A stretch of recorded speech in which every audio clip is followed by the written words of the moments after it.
Coucou tout le monde, alors aujourd'hui je vais vous faire un tuto en pâte fimo d'une choupa choups. Alors je vais vous montrer un exemple d'une choupa choups, bien sûr c'est un bonbon hein, avec le papier.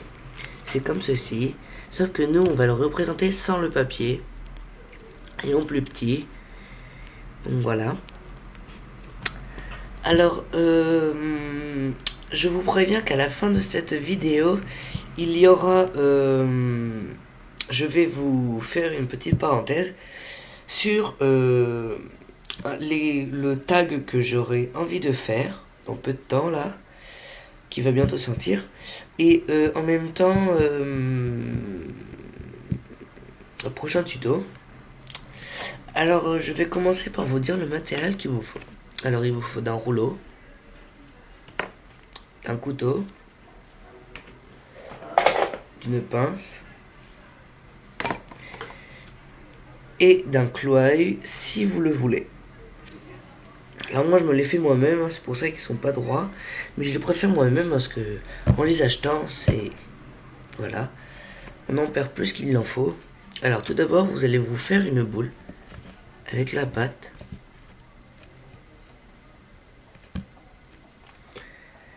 Que après, et aussi j'ai oublié, il vous faut un bâtonnet de sucette. Alors moi je l'avoue, moi je récupère les bâtonnets, je les nettoie, je coupe les embouts. Et après je coupe au milieu pour faire la moitié. Alors vous allez mettre à l'endroit que vous voulez, par exemple moi je vais le mettre là. Vous allez appuyer. Donc voilà. Donc ça donne bizarre.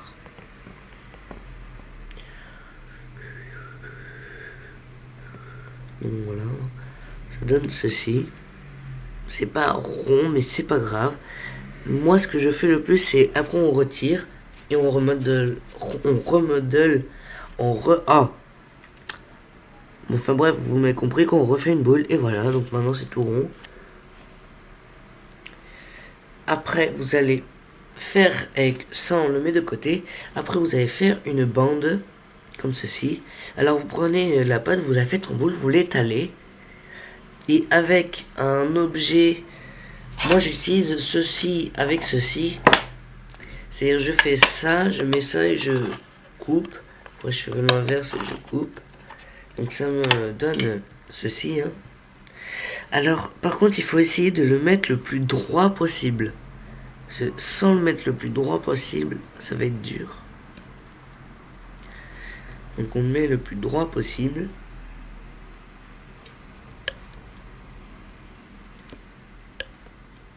Voilà. Et vous prenez votre sucette, vous allez le positionner au milieu du truc, enfin de votre sucette. Hein. Et vous allez faire le contour. Alors ça c'est pas enfin si c'est facile. C'est même bien le plus facile à faire.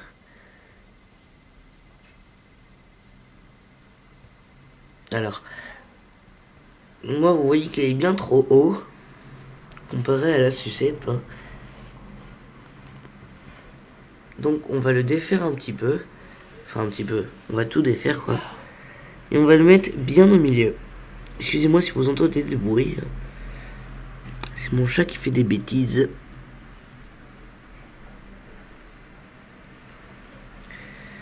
Donc on va le remettre.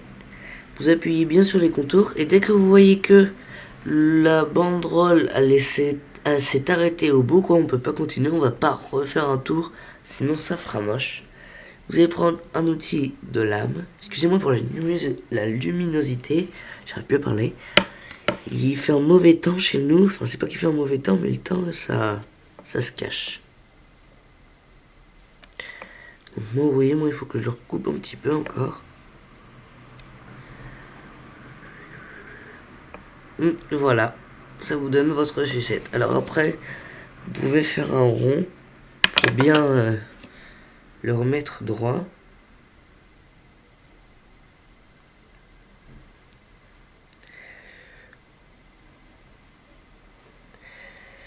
Et voilà votre choupa choup comment elle est.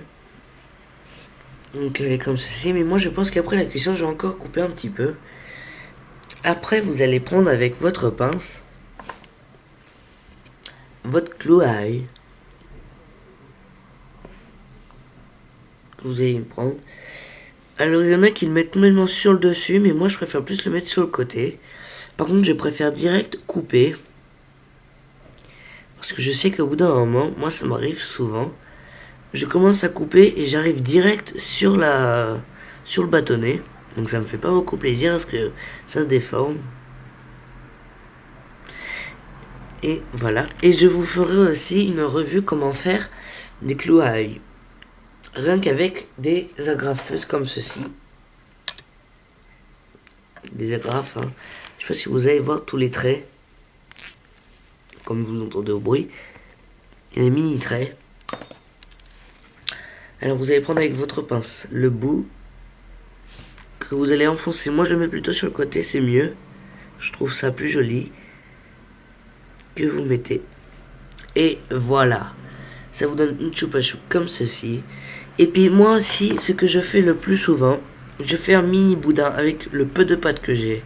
Même si de la pâte rikiki, je fais le plus fin possible.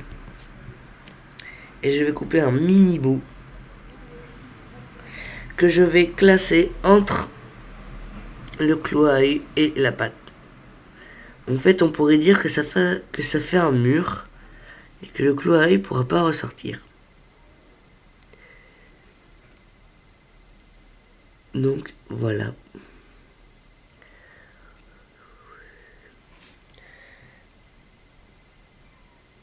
Alors après, vous pouvez arranger vos détails, hein, c'est vous qui voyez. Donc voilà notre choupa choup.